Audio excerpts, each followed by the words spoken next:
Adverse loaded CG checks. Many modern aircraft have multiple rows of seats and often more than one baggage compartment.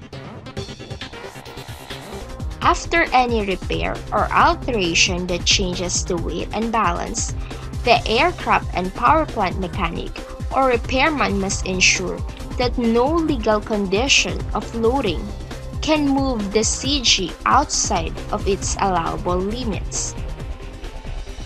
To determine this, adverse loaded CG checks must be performed, and the results noted in the weight and balance revision sheet.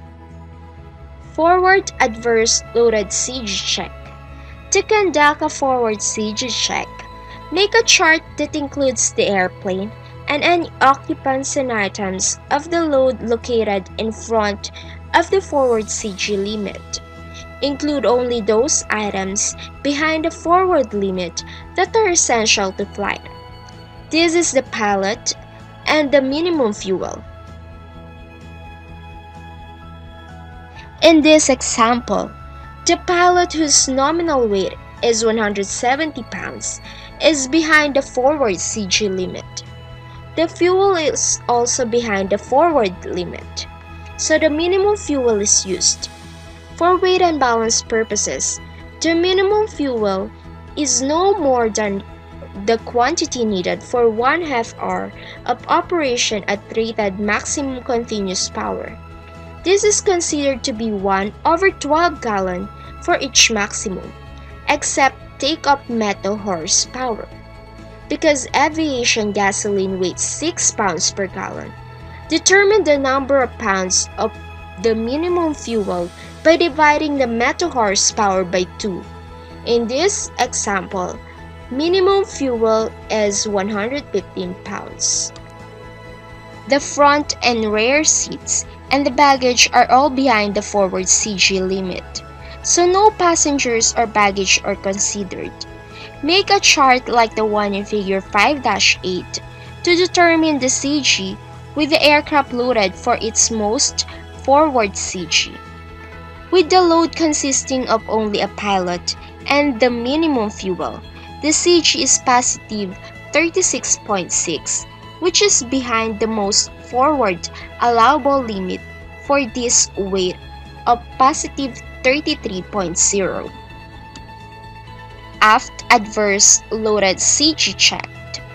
To conduct an aft or rearward CG checked, make a chart that includes the empty weight and EWCG of the aircraft after the alteration, and all occupants and items of the load behind the aft CG limit of 46.0. The pilot is in front of this limit, but is essential for flight and must be included.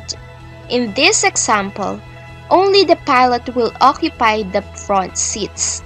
Since the CG of the fuel is behind the aft limit, full fuel will be used as well as the nominal weight for both rear seat passengers and the maximum allowable baggage.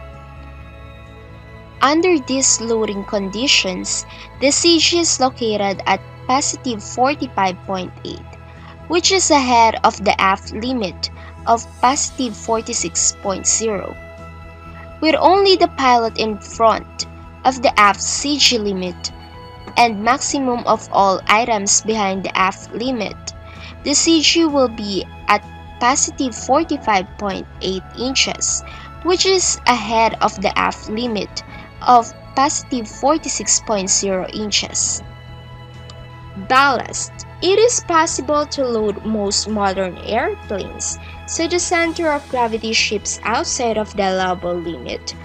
Placards and loading instructions in the weight and balance data inform the pilot of the restrictions that will prevent such a shift from occurring. A typical placard in the baggage compartment of an airplane might read, "When rear row seats is occupied, 120 pounds of baggage or ballast must be carried in forward baggage compartment." For additional loading instructions, See weight and balance data. When the CG of an aircraft falls outside of the limits, it is usually be brought back in by using ballast. Temporary ballast.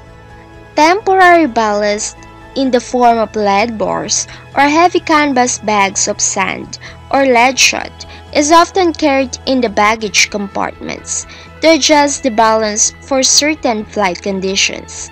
The bags are marked ballast, X pounds. Removal requires weight and balance checked. Temporary ballast must be secured so it cannot shift its location in flight, and the structural limits of the baggage compartment must not be exceeded. All temporary ballast must be removed before the aircraft is weighed. Temporary ballast formula. The CG of a loaded airplane can be moved into its allowable range by shifting passengers or cargo, or by adding temporary ballast. To determine the amount of temporary ballast needed, use this formula. Ballast weight needed equals total weight times distance needed to shift CG all over distance between ballast location and desired CG.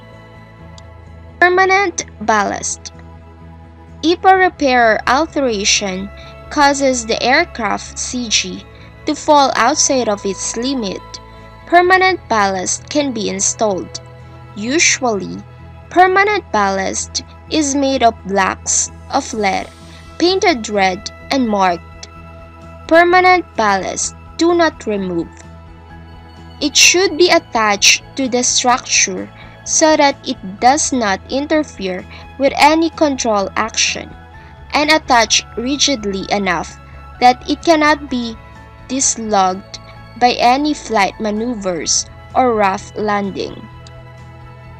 Two things must first be known to determine the amount of ballast needed to bring the CG within limits, the amount the CG is out of limits, and the distance between the location of the ballast and the limit that is affected.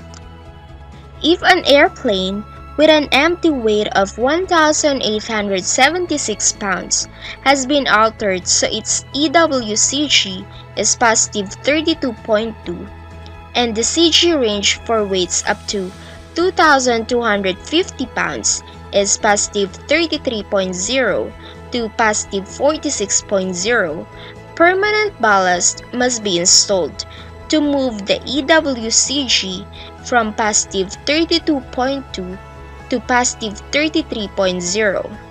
There is a bulkhead at fuselage station 228 strong enough to support the ballast.